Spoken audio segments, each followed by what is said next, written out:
Growing up in Eastern Europe, from Serbia, it was definitely a life-changing event for me.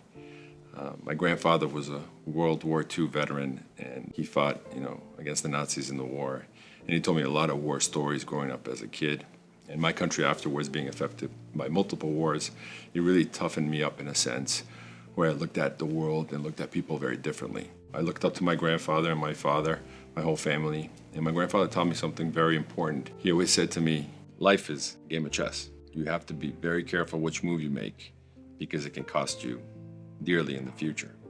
One of the reasons why I was able to come to this beautiful country is because of my athletic ability. Me playing basketball in Serbia and growing up playing basketball in Serbia led an amazing path to me to come here to play for a Division I school in Miami, Florida, Florida International.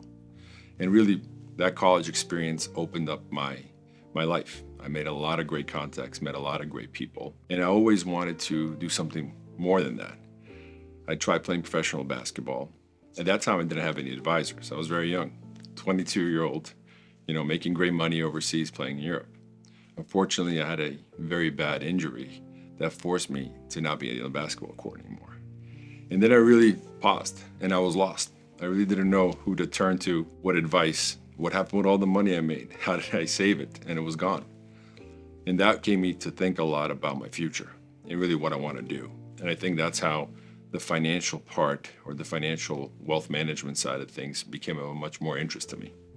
And that's when I really decided to dig deep and find a purpose for what I want to do. And that purpose is really to help people, to make sure that they're safe, and to make sure that they protect everything that they built up so far. In today's financial world, I think 9 out of 10 people always talk about their assets. And that's what really builds your wealth, is how to grow your assets. I think that is a good start, but there's other pieces to that puzzle.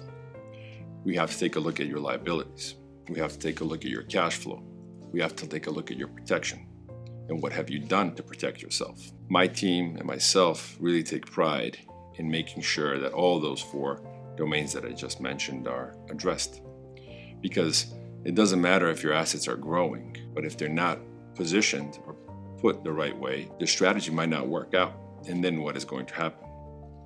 So what we like to do is definitely take a deeper look and make sure that all aspects and all domains of a client are working properly. My practice really focus on asset protection planning and estate planning, as well as wealth accumulation and dynasty planning. And those are some of the things that really our clients want to hear and have never been exposed to before, or they haven't learned anything about it. And that's why I think the educational piece is very important. The more that a client understands and learns about what is behind this strategy, then the easier for them to make a decision in which direction they want to go. So first is education. That is important. Then the second part is what are the options? And then the third part is really implementing them to the most effective way of what the clients want. Because at the end of the day, it's the client's decision, and we have to work in the best interest for our clients.